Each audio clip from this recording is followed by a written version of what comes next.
I'm confident I've solved it, but how much charge is on these? I don't know. I'm waiting for my audio. Hi, everybody. Do we have audio now? We have sound, loud and clear. Thank you. The only question mark is, are these fully charged? But we can't think about that right now. So I'm glad we have sound, at least temporarily. Thank you. Let me try the other one. We'll put this on our speaker. Welcome to this episode, this live stream. And if you've joined us, we just got audio to work, and our lecture will begin in about 5 minutes.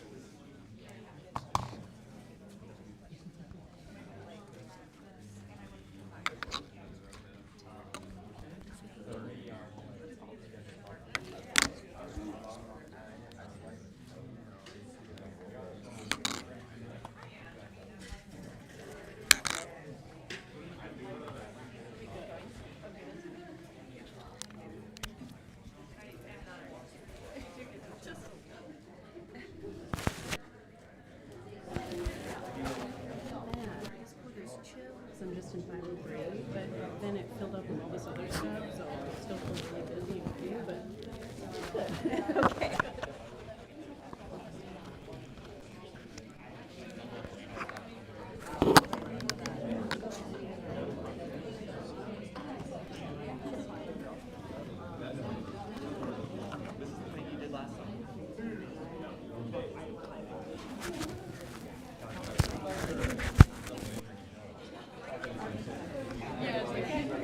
We're gonna melt some stuff. Hello? Hi. Okay. Sorry, I haven't opened it. I'm ready. Okay. How would you feel about one more button so I can get this mic a little closer to you? Sorry. It's okay. This thing has a tendency to flop, so I'm going to try to go right on this button. Okay.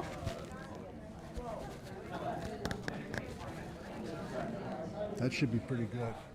Okay, why don't you guys keep chatting for a second? We'll see if the Okay, listeners we're can talking hear about Ann. having fun in the classroom. Yeah, we're gonna melt some stuff Cool. and do some geocaching. Did you see that Kilauea is erupting? Why is it? Yeah, it's like it's personal at this point. Ann is 5x5? It feels very personal. I was like, of course. Well, I'm trying again though. I'll be back there. I mean, one of these times I have colleagues who just they get up and they go to the eruption. Is Ann 5x5? Just be braver and just do that. Well, yeah, can. if you can, and I think then the thing is to have an in, because if you just True, go as true. a person, especially in Hawaii, you probably Not can't. just- Yeah, it's true.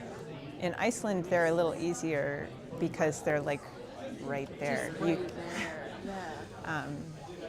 But Hawaii, I mean, now you do have the ins, No, I have right? ins. You have the people that you know, so. I've never seen lava. Like, what kind of volcanologist? I've never seen lava in real life. I would bet there, probably. yeah. Because there aren't really that many places. It's Iceland true. and Kilauea. Right. Unless you go into Mount Erebus in Antarctica. That's I don't have plans to do that. that's a little more It's a expensive little more expensive. Cold. and cold. Yes, But it's cool that you got to spend some time with energy too. yes, and I did go lead a workshop at BYU, which was also fascinating. Yeah. Super fascinating, gorgeous location. Oh, yeah. Really nice people. So it was good. But otherwise, some work from home. Yeah, not doing anything, not starting anything new. I'm, trying to finish things. I guess I'm starting things new in the sense that I'm writing proposals, but I'm not like, Yeah. those are in continuations of Of things. things you've already Yeah, have a grasp on. yeah. You hang tight right there, James. Okay, we're getting close. This is always the awkward. We did. That part's good.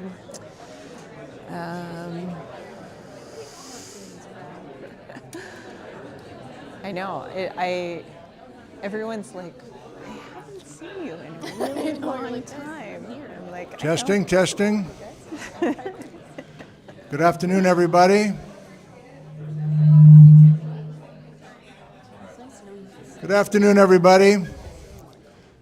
Thank you for coming, everyone. Hope that you enjoyed today's program. Still playing with the audio just a little bit, but I think we're functional.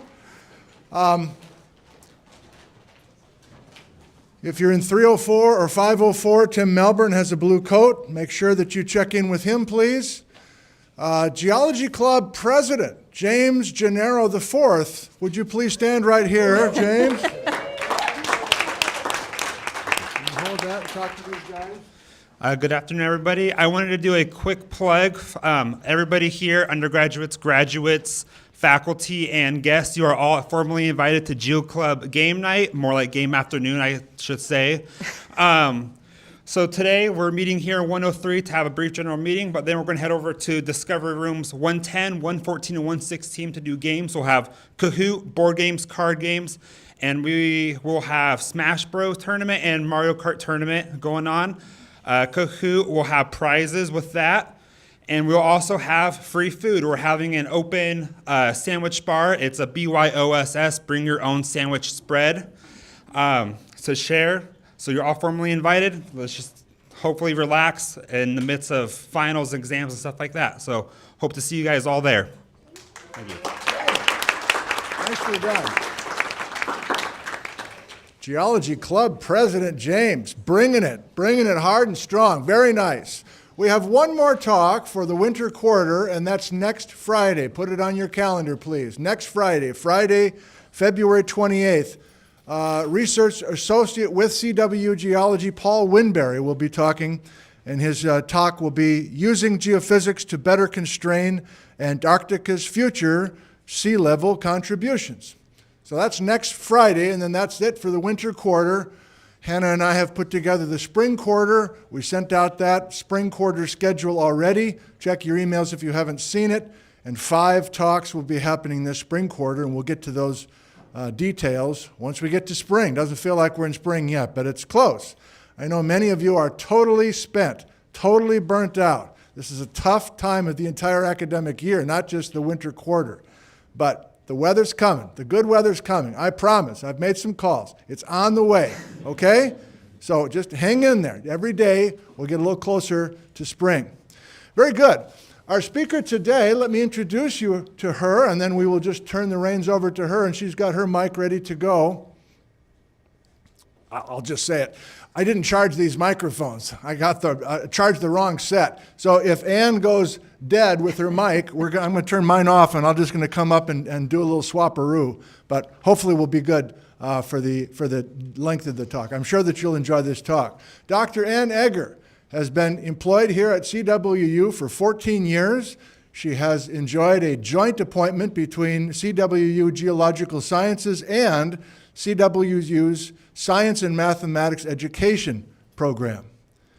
Research interests and areas of interest: the design and impact of student-centered curricular materials that make use of evidence-based teaching strategies, the development of geoscience workforce skills and dispositions across the curriculum, and the extent to which geoscience faculty make use of evidence-based teaching strategies nationally. Dr. Egger has been, for the last 5 years, the executive director of the National Association of Geoscience Teachers. And today's talk by Ann is entitled Supporting Equitable and Effective Teaching in Undergraduate STEM, a Consensus Study Report, and what that means. Would you please help me welcome Dr. Ann Egger.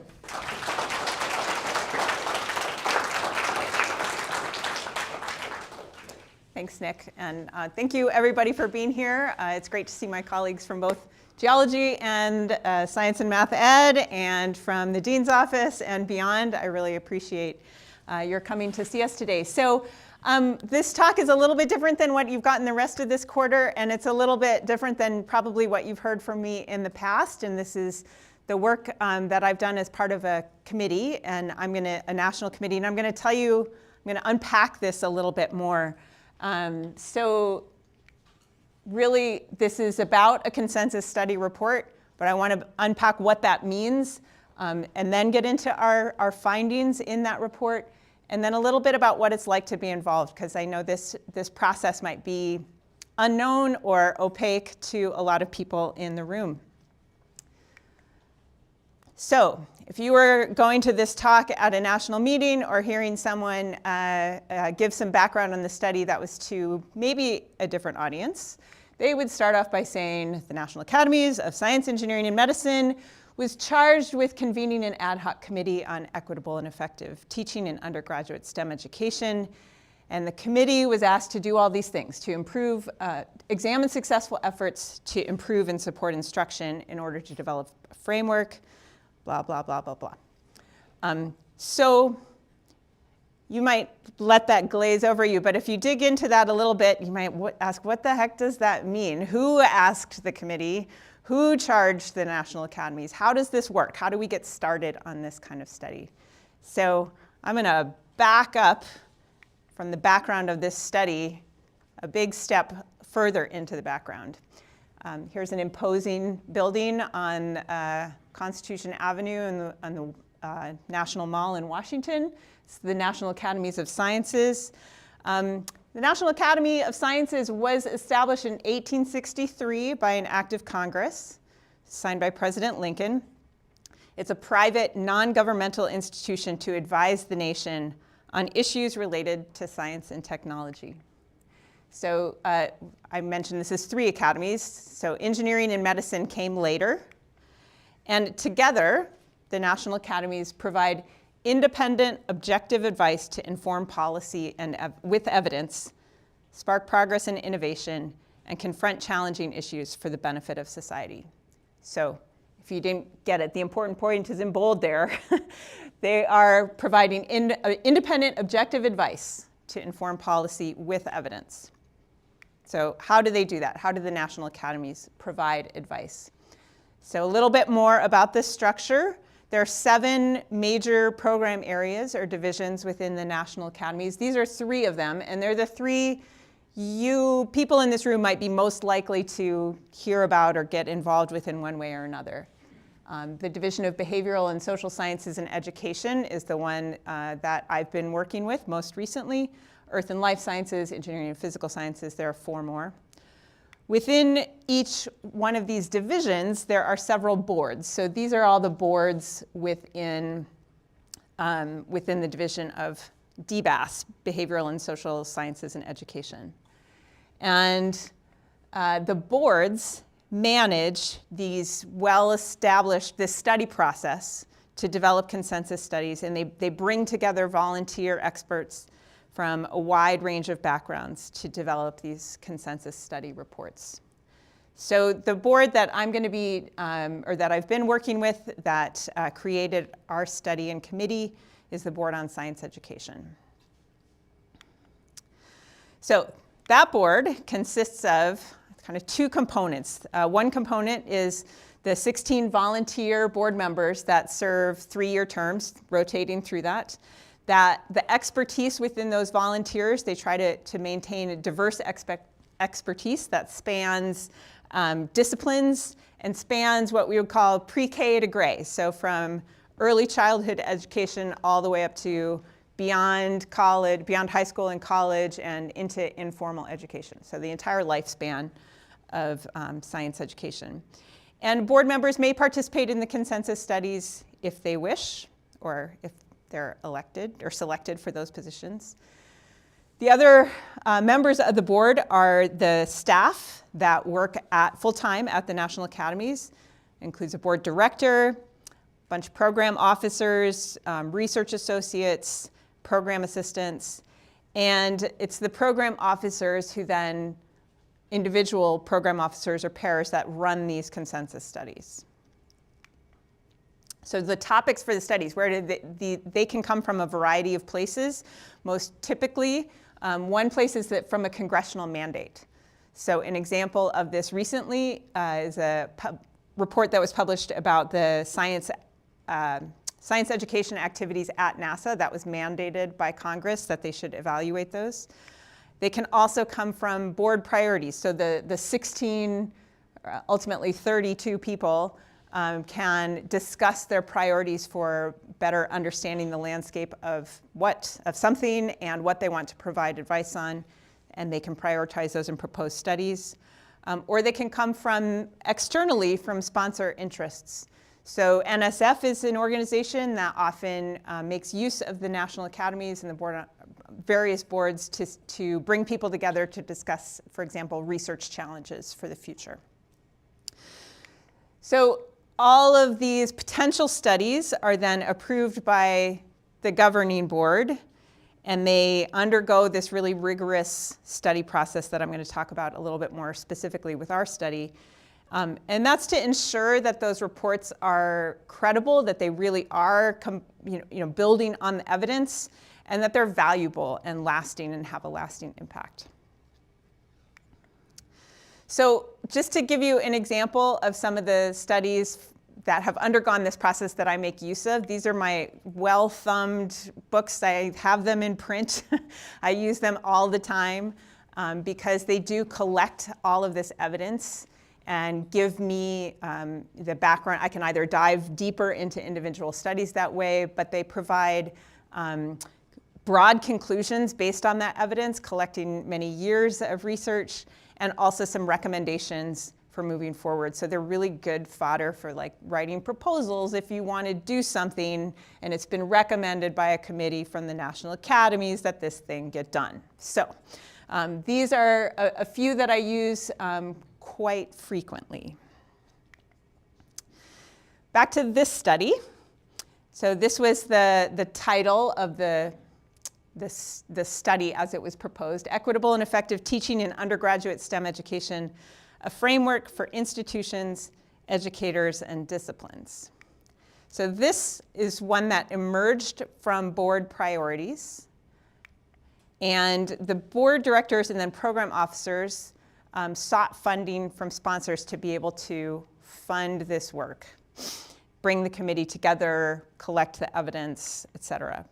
And those sponsors are the Gates Foundation, the National Science Foundation, and Howard Hughes Medical Institute, all of which have STEM education components to their work. So the board director and program officer then worked with the board and sponsors to put together what's called the charge and tasks for the committee. I'm going to go to the charge and tasks next. It's a lot of text, so I'm going to walk you through it. The first part of this charge was to develop a framework that articulates approaches to and guidelines for evidence-based inclusive teaching. There are some subsets to that. You can tell how much text is going to end up on here because I've got it all squished up at the top. Base that framework on the examination of evidence, including successful efforts to improve and support instruction, and then consider all these different things: modes of teaching, different educational contexts, so that we're not just talking about STEM education in R1 universities in person, but instead thinking about the entire landscape and the role that technology does or can play. So develop the framework, then identify policies and practices at all these other different levels, at the department, programmatic, and institutional levels, that can facilitate the implementation of that framework. So that also includes a couple of things. What are the institutional policies already in place that would be need to be changed to encourage the use of these principles? And the charge and tasks specifically calls out preparation for graduate students and postdoctoral scholars that would be going into the teaching profession, and what kind of support do they need to implement these principles in the future. And then the last two pieces provide actionable recommendations for institutions, for all these different people to support the implementation of the framework, and to call out areas in need of further research. These last two pieces are present in essentially all of these consensus study reports. If you look at their charge and tasks, it's bring a bunch of evidence together, make some recommendations based on that, and then talk about what else we need to know in order to understand how our recommendations are working, or what gaps we need to fill. Okay, so now we have the charge and tasks. How do we get to the committee? Getting that study committee together. So once the charge and tasks are defined, there's an open nomination process. So this is an example of one that's open today. It's for a workshop where they're soliciting nominations for a new committee. Anyone can nominate. You don't have to be a member of the National Academies. You can be anyone. You see that they're calling for experts for a particular area. You know someone who is an expert. You think you are an expert. I nominated myself for this committee because I was super excited about the charge and tasks. I thought this was so important and so critical, and I thought I had a lot to bring from all of the work that I've done in my experiences here and throughout my work. So then, lots of nominations. The board staff talk to all these potential candidates. And then what they're trying to do is put together a committee that brings a wide range of perspectives and expertise and can talk to each other and work together. So being able to work on consensus together is an important part of this process. So bringing your perspective while also respecting what other people are bringing to the table. Logistically, committee members have to be free from any conflicts of interest. So someone from the Gates Foundation can't come be on the committee, for example. Or someone who's planning on creating a for-profit curriculum based on the results of the study can't be on the committee. So there's those kinds of things that are being checked along the way. And then ultimately, they all have to be approved by the division and the president of the National Academy of Sciences, who today is Marcia McNutt, who is a geoscientist. Yay. So our committee had 15 members. And you'll notice I don't have any names up here. There are several committee members who are not currently working in states or at institutions where some of the language that is being live streamed out there, is welcome. So I am not including all of their names here, nor am I including all of their institution names. You can look these up. They are on the website. It's not secret, it's not confidential, it's not private, but just being a bit cautious in these times. My goal here is to show you that diversity of perspective. So we do have a range of institution types represented in parts of the country. So you might figure out that I'm number 5. They're public, regional, comprehensive in the Northwest. And then this is the range of expertises, and I would say a very short list of the expertises that those committee members bring. So it really spans all of the STEM disciplines, different research areas. Not all of them are, for example, education researchers. Many are physics researchers, chemistry researchers, but they bring this interest in and perspective on STEM education from their experiences. This work started in the spring of 2023. We had our first meeting in April. April through September, we had committee meetings to gather input. We developed components of the frameworks, and then there's a lot of writing, actual writing. We all do writing and editing that draft framework for public discussion. So that was the first, whatever that is, 5 months.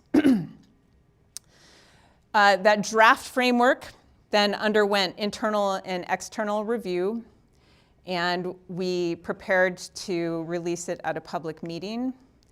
And then this is an unusual step in the consensus study process, to have a draft that goes public before the final report, where you get input from a broader group beyond the committee.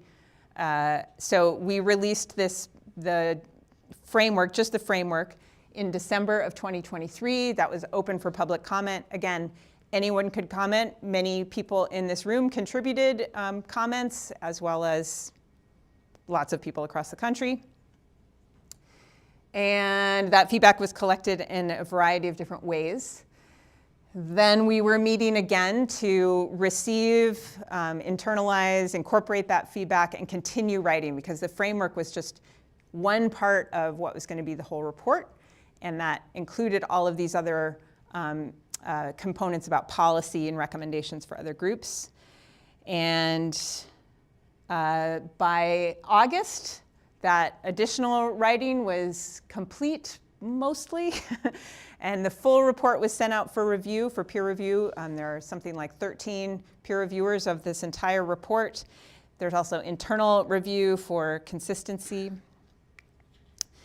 And then the reviews have to be responded to. It's just like if you've ever submitted a paper and you've gotten reviews back, you have to respond to those individual comments. You can't just say you did it or give them a new version. And then there's a final sign-off by the committee. The report was just released a few weeks ago, and that's why now we're starting dissemination. So I want to talk about how this timeline works to then build consensus and build the consensus study.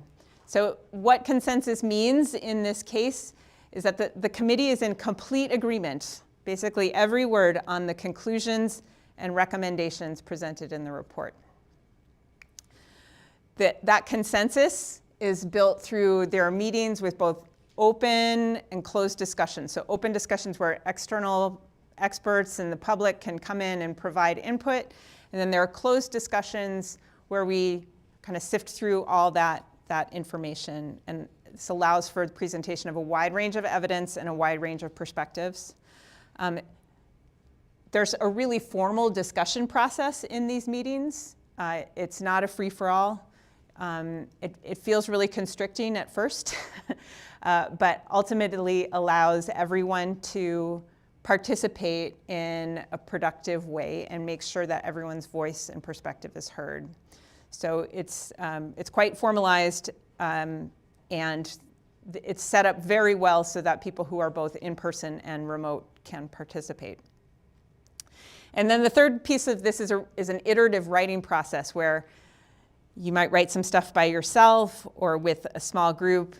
That gets read by another small group that makes suggestions and edits. You revise your own writing. You might revise some other group's writing. And it's really a complicated, collaborative writing process that ultimately means you've looked at every word in the report by the end. The full committee, each person has to approve that final report.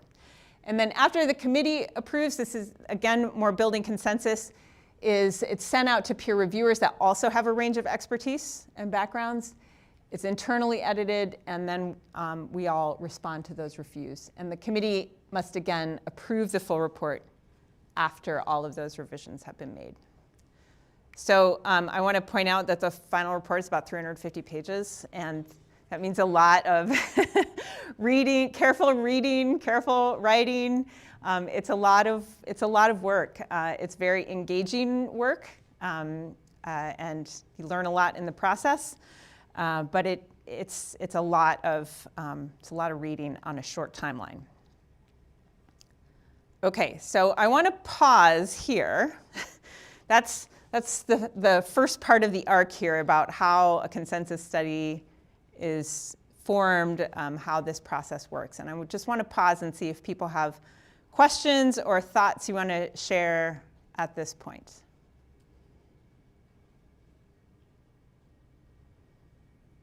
Yeah, Allison. Seems like with that many experts in the room, there's going to be some disagreements. Are some compromise have to be part of the process? How were sort of some of those compromises handled? That's a really good question. So for those of you online, Allison asked, with that many experts, there might be conflicts. How do you resolve those conflicts through compromise? What I would say in this case,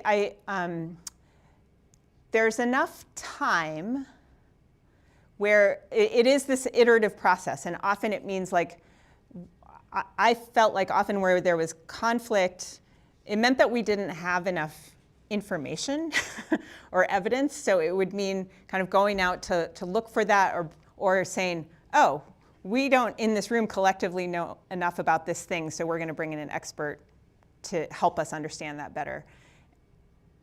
And that would often kind of diffuse, it doesn't happen in the moment, right? I think there weren't that kind of immediate conflicts. There were more conflicts about how to approach something or how to say something that usually resolved through gathering more evidence.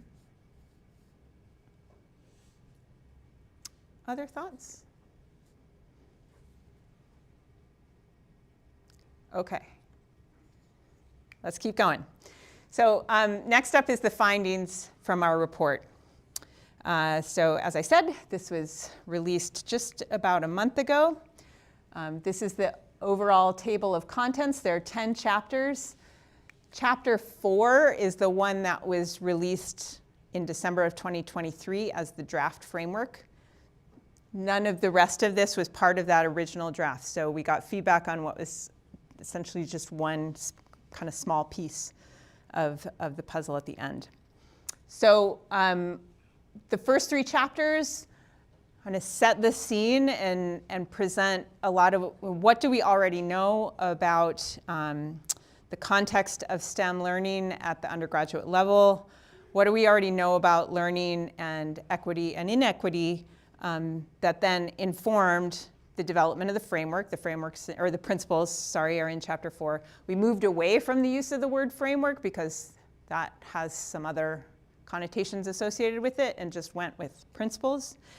And then the remaining chapters, 5 through 9, really talk about implementing those principles at different levels within the system. And chapter 10 are those last parts of the charge and task, the recommendations and future directions for research. So I'm going to go through these chapters, and I'm going to go through each one in a similar way, which is to talk about the major topics covered and then the conclusions. And the conclusions are really important because they lead directly to the recommendations. And like I said, the committee is in consensus on essentially every word of each conclusion and recommendation. That's not true of every word in the entire 350-page report, but it is true of those conclusions and recommendations. So I'm going to go through those in a little bit more detail. Throughout, as we go through these chapters, there might be some where you're like, oh, I'm thinking about other things, and that's fine. Tune in where it's most relevant to you as we go through these next few slides. I'm not going to go through the introduction. It's an introduction. It covers a little bit of everything. So chapter 2 is this institutional context of post-secondary STEM education. Who are STEM students? Who studies STEM in college?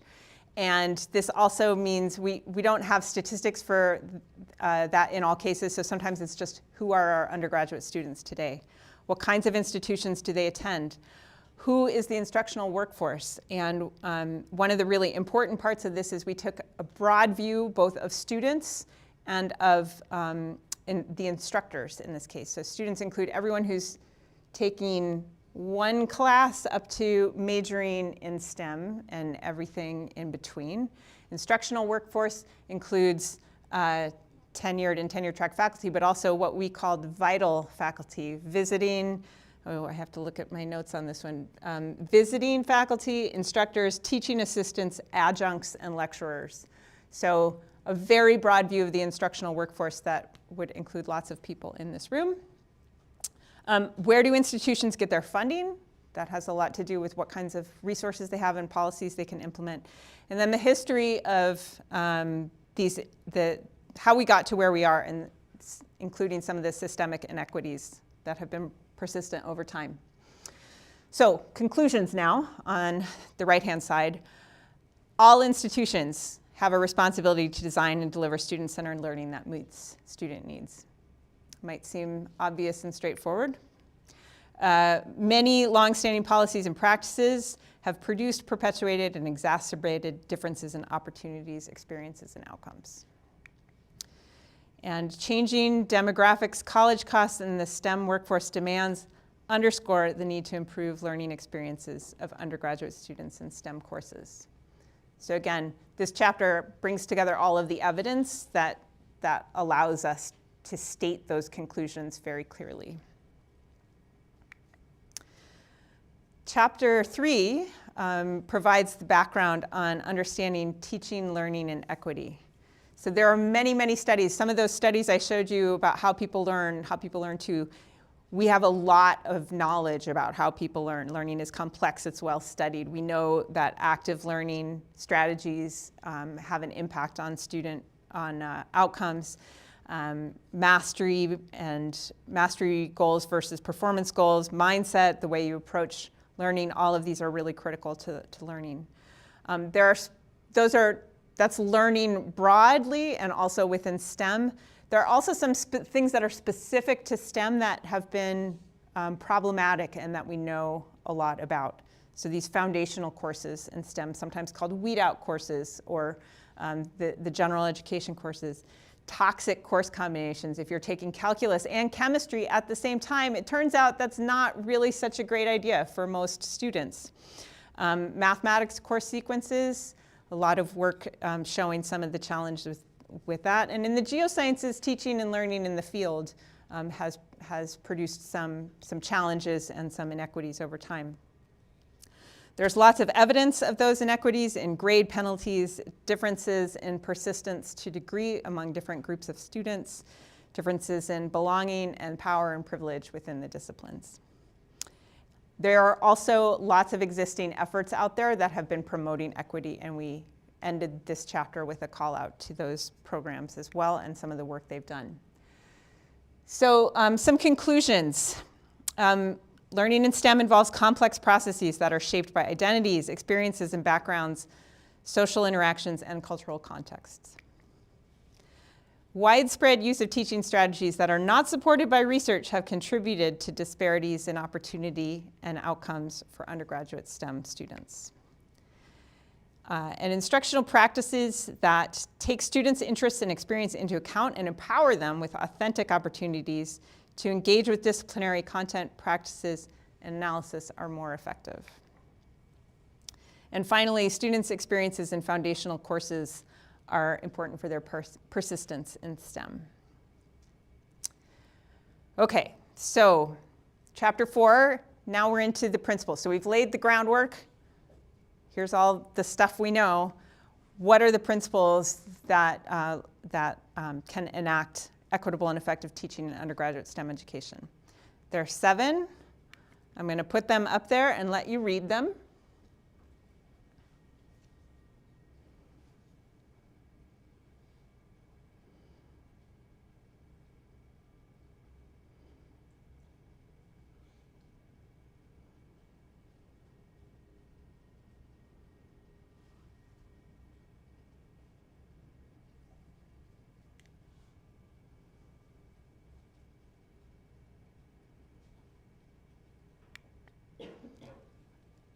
And I'll just pause again and see if there are thoughts or comments or questions about these right now.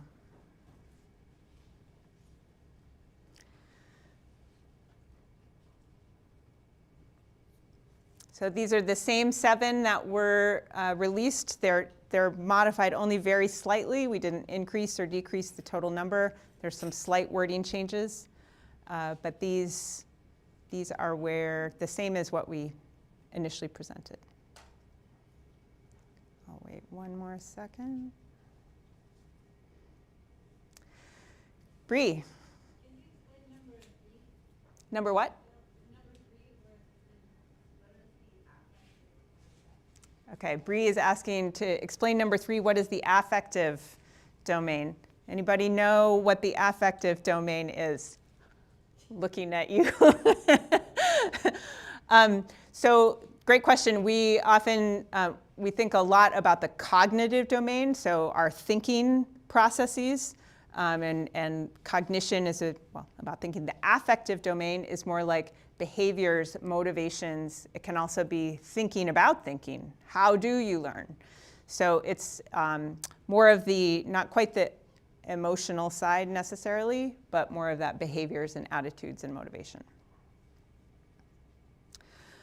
Okay, so these are numbered on this slide, and they're numbered when they're initially presented in the report, but we don't actually see them as numerically oriented. There's not one that's more important than the other. It's not a numerical list. Instead, we think of them all together as a complete set of principles that lead to equitable and effective teaching.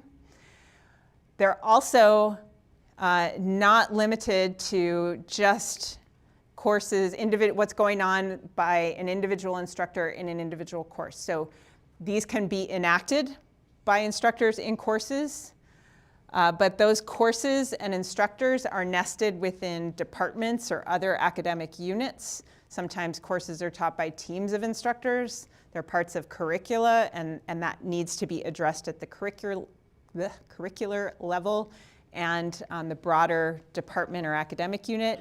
And those academic units are nested within institutions, and there are external stakeholders who influence those institutions and programs as well. So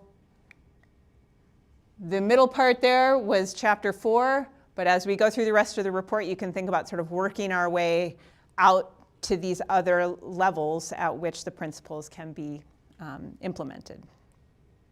Okay, chapter 5. So using the principles to improve learning experiences. This is the classroom part, what an instructor can do tomorrow to make a classroom more equitable and effective. So designing for learning involves clear learning goals, active engagement in the disciplinary work, and assessing learning and providing feedback. Reflecting on your assumptions, getting to know your students, building a sense of community and belonging, empowering students, and using the syllabus as a learning tool. So there's a whole bunch of strategies listed in there. It's not exhaustive. But the conclusions are that designing, implementing, and improving equitable and effective learning experiences requires attention to these things. It's attention to instructional practices, attention to the social dynamics and the culture, and repeated cycles of reflection and innovation within that setting. And using the principles requires careful consideration of designing courses from the beginning about how to create these environments. So this chapter, we also made a table. This is, how do we most help people think about, visualize what this looks like. So this is a table that appears in the report where we've got more of, we want the instruction to look more like this and less like this.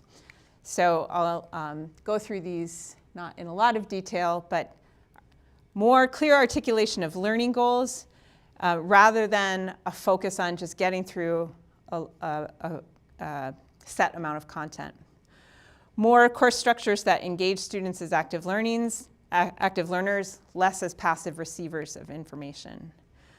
More activities that regularly engage students in using skills and knowledge, and less of that, less separate laboratory sections with without clear connections to the content. More being transparent, and less assuming that all students are aware of what they should be doing. You might have heard the phrase, the hidden curriculum.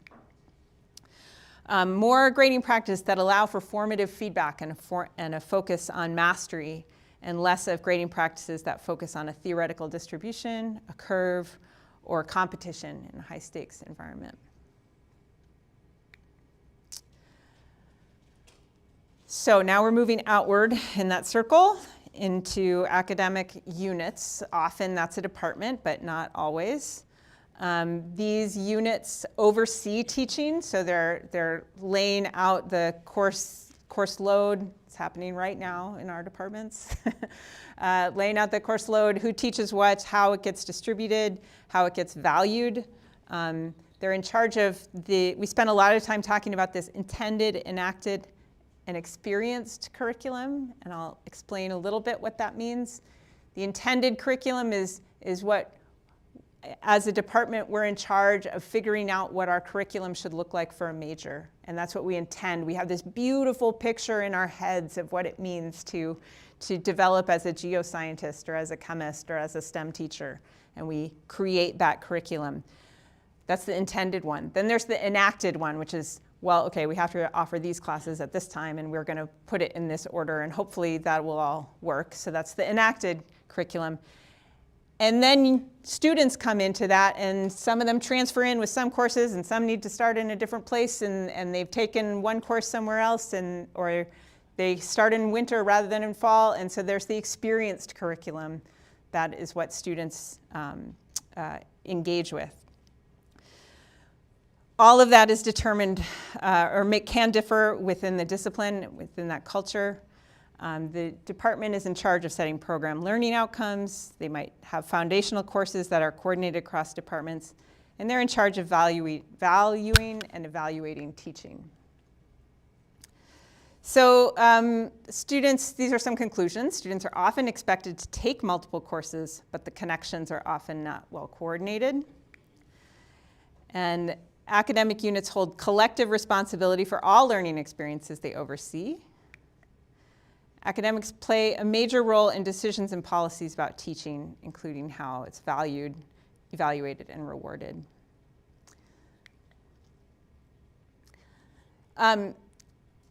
Chapter 7, so again, this is kind of about the experienced curriculum.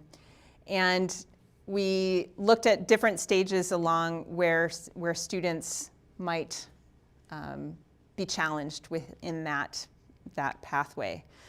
The diverse pathways provides a lot of options. It also increases the complexity. Transfer pathways can be difficult to navigate. Career and technical education is an important pathway, and mentorship, guidance, and support can facilitate these transitions. I'm going to move through the next couple a little quickly. There's a whole chapter about how we support instructors in developing these or engaging with these principles and developing the teaching strategies that they need, and including those future instructors. So the professional learning can cultivate a practice of reflection. Institutional support is needed to ensure that ongoing professional learning is present. And this is somewhere where digital technologies may be able to support. The role of the institution, so chapter 9, we're getting close here. This is really about continuous improvement and the use of data to understand how we're making an impact. And I think we've been seeing a lot more of that in our university lately. There's more sharing of data and more understanding of what those data mean and being able to look at it year after year. It's an ongoing process to make sure, and we can use data at many different levels, not just in the classroom, but on the faculty and instructional level as well. And, oh, sorry, I got a little ahead of myself. So the data, both aggregated and disaggregated, are key to understand, enact, and monitor change. So that is happening more and more. Okay. Whew. We're going to go to recommendations next. I'm going to pause again to catch my breath and see if there are any thoughts or questions about the conclusions thus far.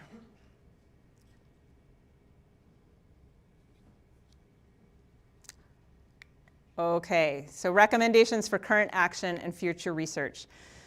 So I just want to remind you that these reports in general, remember way back at the beginning, I said they're meant to provide advice for policy and practice as informed by evidence. So this is where I feel like the rubber meets the road. We've laid out all of this evidence, and now we can make some recommendations about how to move forward with all of this evidence.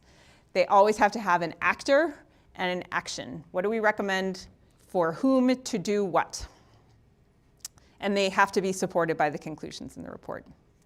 So there are three broad categories of recommendations. The first one is toward equitable and effective learning environments. And there are essentially three different actors here. Instructors should do some stuff.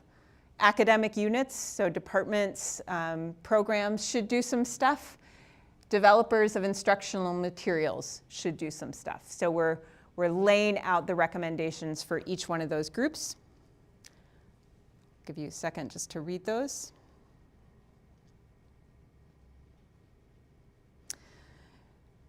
For valuing and supporting instructors, this kind of gets above the instructors, right, to academic and institutional leaders should, and here's another place where we called out the wide range of the instructional workforce, who's all involved in that, and leaders within the graduate, student, and postdoctoral, graduate and postdoctoral program leaders. So again, preparing the next generation of instructors that will be leaders in their own institutions in the future. So these are about changes, recommendations for what can happen at the institutional level. And then finally, measuring and advancing system change. So institutional leaders should use data for continuous improvement.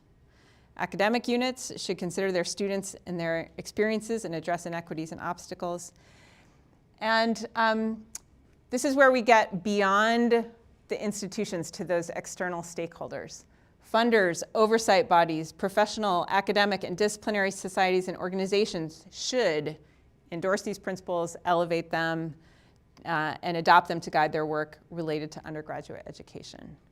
So again, these are all based on evidence in the conclusions, and this is something that you can pull out one of these recommendations. It's a really great thing to structure a proposal around to get funding to implement one of these recommendations, because it's also telling those external stakeholders that they should fund stuff like this. See how this works.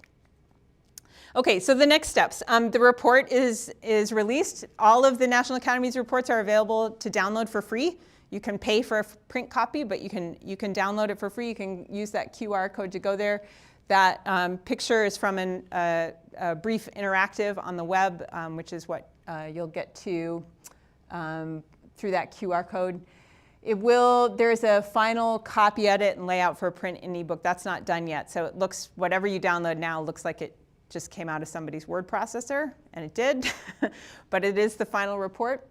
And additional funding is being sought for more dissemination, specifically into the disciplines, going to disciplinary meetings, leading workshops, that kind of stuff. The funding landscape is odd right now, so it's not totally clear where that's going to go, but they're working on it. And on a personal level, here I'm super excited about this report and being able to present it and incorporate it into my work, both here at the university and through NAGT. And I want to take the last minute or so here to just tell you a little bit more about what it was like. This is the picture of most of our committee, not quite everyone was there, at our last meeting, which was in June in Washington, D.C. And I learned a ton from everyone on this committee. It was fascinating. People brought, as I said, really different perspectives. And there are things that we do here because we are a teaching institution that are not happening elsewhere. and I was able to bring that perspective. And there are things that are happening or that I am engaged in because I have that joint appointment that Nick mentioned that are not common, and that I think we've done a good job here of implementing many of those pieces. Nowhere is perfect, but the perspectives that I was able to bring from the geosciences, my work in geoscience education, and from CWU, I think were really valuable to that committee. And I met 30 other brilliant people and learned a lot about the work that they're doing and the situations that they're in. It was extremely valuable for that. I also learned about what it is like to develop consensus, how to have really productive discussions. I would say it helped refine a lot of my skills and approaches, and I learned a lot from the chair in the way he would work with what we were talking about and make sure that everyone had a chance to voice their thoughts and participate. It can feel like a totally impossible task. I mean, there's a time in the middle where we're like, how are we ever going to write a report? We've just laid out like 20 chapters. How are we going to get this down to something reasonable? So there's a complicated kind of culling process, and just then really digging in and doing the writing. That is very challenging. I like that stuff. I wouldn't volunteer to do this if I didn't enjoy that, but it is interesting, it is difficult, and it is good work. I really enjoy it. I'd do it again. So I encourage you, if you ever see those calls, think about people who might be good at this work. Nominate people, submit your ideas. When there are calls for public comments, they're really looking for public comments. Get engaged. This is work that really benefits from participation, and from participation from a broader range as possible. I would say there's a balance, or there's not a balance in where those comments tend to come from. So there's a lot of work to try to get more comments from the groups that we aren't hearing from. So. That's it. I'm leaving the title up here again and the QR code if you want to go to the report. My email address, you can learn more about the Board on Science Education too, and all the reports that they've done. I appreciate your patience in talking through all that. It's a lot of text. It's a lot of words on the screen and a lot of words out of my mouth. But I think this is a super valuable report, and I obviously really like talking about it. So I'm happy to answer any questions.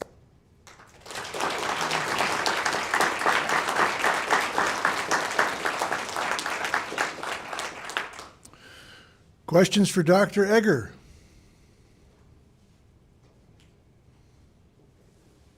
Megan.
Yeah, so there, just to follow up on what you said, so the National Academies have other programs. In addition to the consensus studies, they have postdoctoral fellows. They fund research fellows at different institutions. And yeah, there's other question. Allison, yeah. Thank you first for all that work that you did and for sharing that with us. Lots of great recommendations. Are there any in particular that you think you're excited about, or there's opportunities for Central to start working on? You would think, sorry, so Allison asked if there are any recommendations that I think would be really great, or that I'm excited for Central to start working on. You would think I would have anticipated that question and really thought about it a little bit more ahead of time. You know, one thing I actually, in putting this talk together and going through those recommendations, I look at the two departments that I'm in, and so many of the recommendations for instructors, I feel like our groups are there. So, and I think, as I said before, we are a teaching institution, and a lot of that value, placing value on teaching in the faculty evaluation process is already there. That's not true at a lot of institutions, amazingly. So, you know, I think there are a lot of things we're because of the kind of institution we are, we're actually a little bit ahead. Where I think we could grow is in the gathering and use of data. I think we're starting down that path as an institution, but I think we have a ways to go, and that would probably be my biggest excitement and recommendation.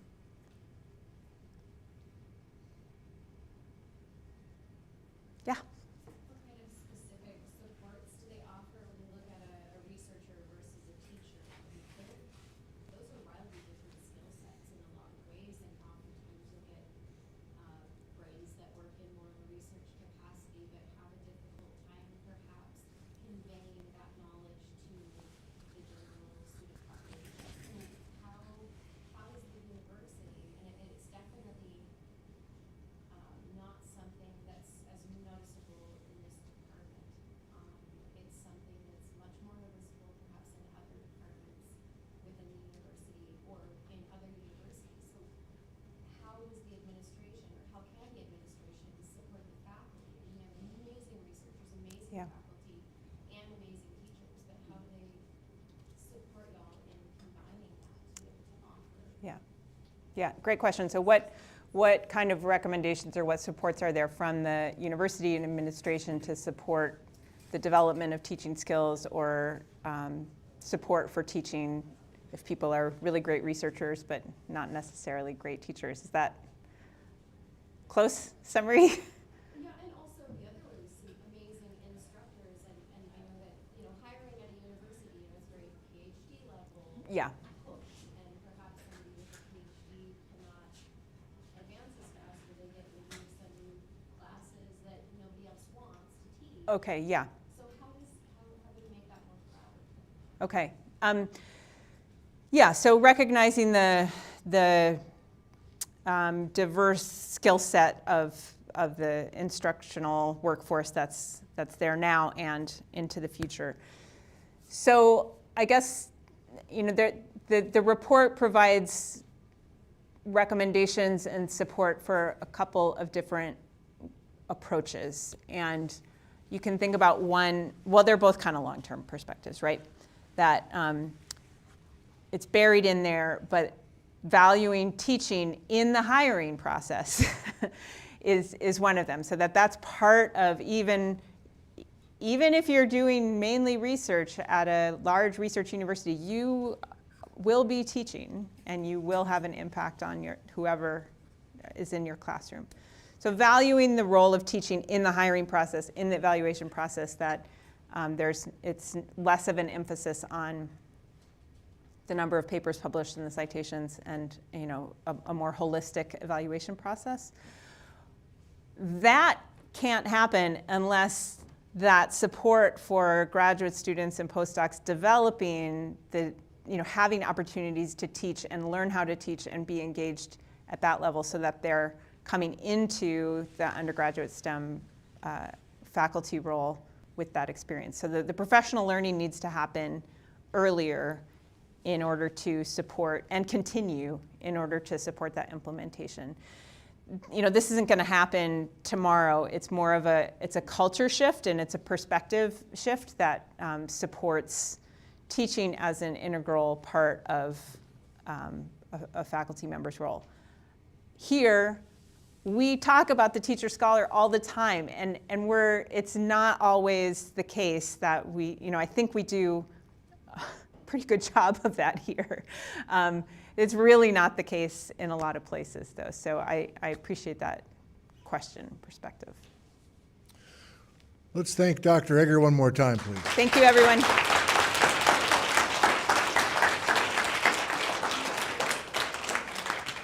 See you next Friday. And if you're in 304 or 504, you have to meet me up. You have to meet me in 206 upstairs. Thank you, Ann.